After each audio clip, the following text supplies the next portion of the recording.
Sawai Madhopur cyber थाना police की बड़ी कार्यवाही। साइबर ठगी करने वाले अंतर्राज्यीय गैंग के 6 सदस्य गिरफ्तार।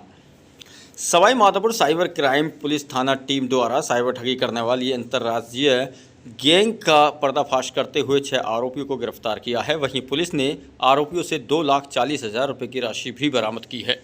साथ ही 4,97,000 रुपये होल्ड कराए हैं।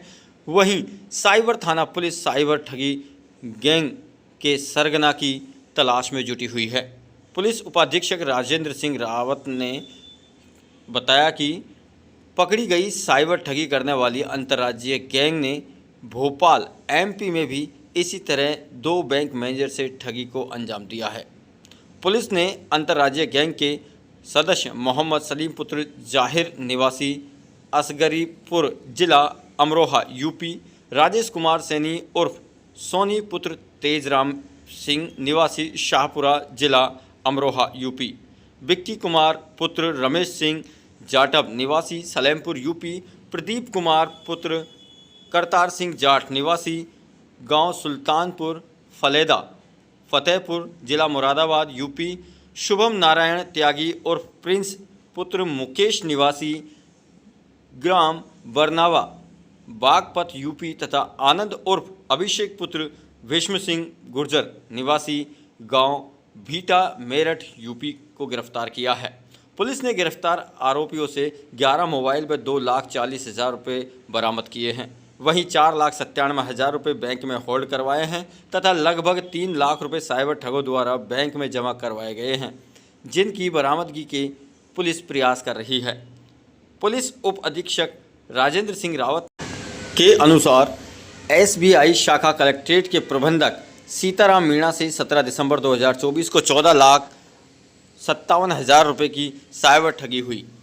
शाखा प्रबंधक ने रिपोर्ट में बताया कि 17 दिसंबर 2024 को श्री कृपा 4 व्हीलर प्राइवेट लिमिटेड के पार्टनर जयदीप के नाम से अज्ञात व्यक्ति का कॉल आया और फर्म के खाते की चेकबुक खत्म होना बताकर अर्जेंट भुगतान करने व 1 करोड़ रुपए की पॉलिसी कराने का लालच देकर व्हाट्सएप पर फर्जी लेटर पैड भेजकर 14,57,000 रुपये चांद एंटरप्राइजेज मुरादाबाद के खाते में भुगतान करवा लिए।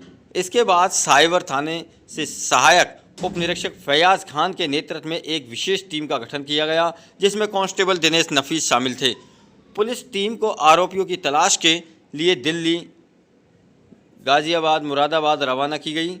7 दिन तक पुलिस टीम ने यहां रहकर साइबर सेल की तकनीकी सहायता से आरोपियों को तलाश कर गिरफ्तार किया।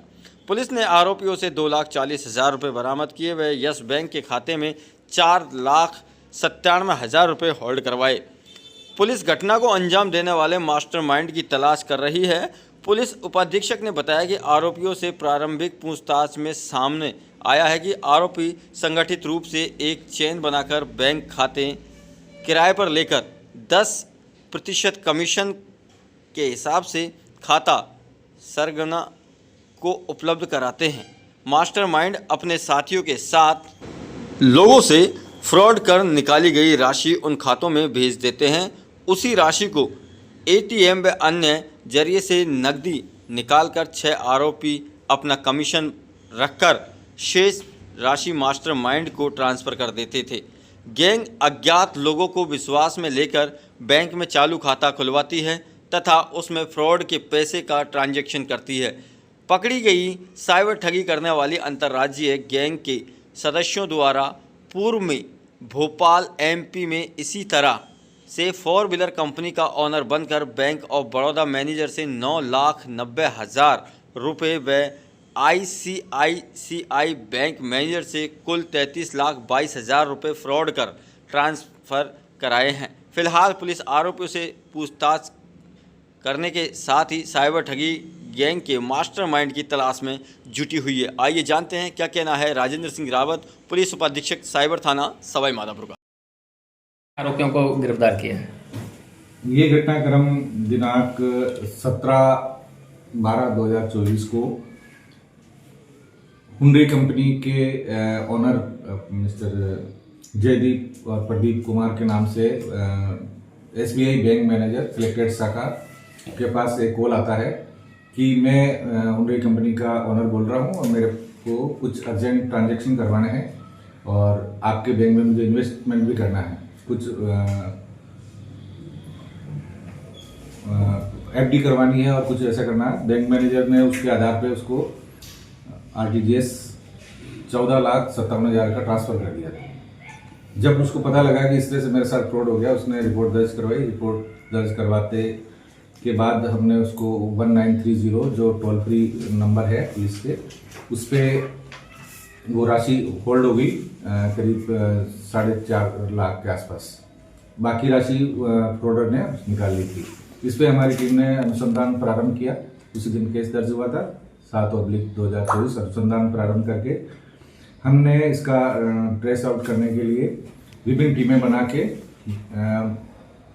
यूपी में विभिन्न स्थानों भेजी, जहां पर हमें कुछ संदिग्धों के मोबाइल नंबर और वो मिले। उस आधार पर हमने इनको ट्रेस किया। ट्रेस करने पे ये एक चेन सिस्टम बना के फ्रॉड करने वाली जो गैंग है, जो अंतर्राज्यीय गैंग है, इन्होंने विभिन्न राज्यों में अलग अलग जगह पर इस तरह से फर्जी ओनर, कंपनी का ओनर बन के बैंक मैनेजर्स को कॉल करके उनसे राशि अपने करंट अकाउंट में डलवा के और फिर मुख्य मास्टरमाइंड है जो सरगना है उसको भेजते थे। उसको भेजने में ये किसी फर्जी करंट अकाउंट खुलवाते थे। करंट अकाउंट खुलवाने के बाद में ये राशि उससे चेकबुक से निकलवा के और कैश के थ्रू अपना परसेंटेज, जिसमें इनका निश्चित कुछ परसेंट हो जाए, कहीं 10% है, कहीं पे 15%, कोई 6% राशि रख के अपने पास और मुख्य सरगना को ये राशि पहुंचाते थे।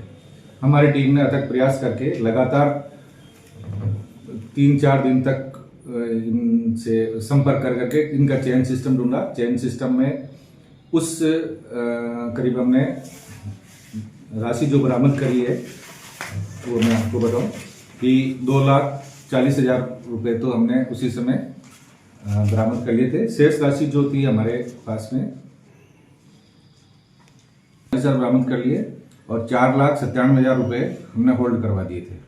3 लाख रुपये की राशि जो है ठगों द्वारा जो अलग अलग जमा करवाए गए, उस राशि का हमने विभिन्न बैंकों में जहाँ जमा करवाई थी, उस राशि को हम वापस कोर्ट के थ्रू उसको दिलवाने का प्रयास कर रहे हैं।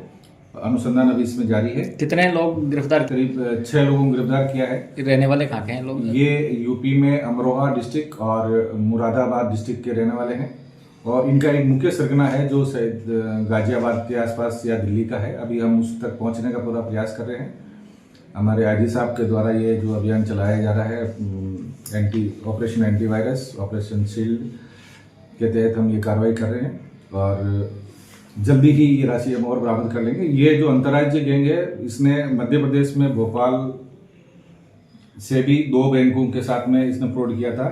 उसमें 9,90,000 रुपये ICICI बैंक, बड़ौदा बैंक से और करीब 33,32,000 रुपये ICICI बैंक मैनेजर से इन्होंने की थी। उसकी भी हमने कॉपी मंगवाई थी। ये अंतर्राज्यीय गैंग है जो इस तरह से चेन सिस्टम बना के अपने यहाँ सिर्फ एक ही बैंक में किया है इनने, और भी कोई मामला सामने है? अपने यहाँ से कलेक्ट्रेट शाखा की SBI बैंक है, उसके साथ ही हुआ है। फिलहाल तो यही है, लेकिन इन्होंने येस बैंक नहीं सॉरी एक्सिस बैंक में भी इन्होंने प्रयास किया था, लेकिन उस बैंक मैनेजर की सतर्कता की वजह से वो फ्रॉड नहीं हो पाया। ठीक है सर।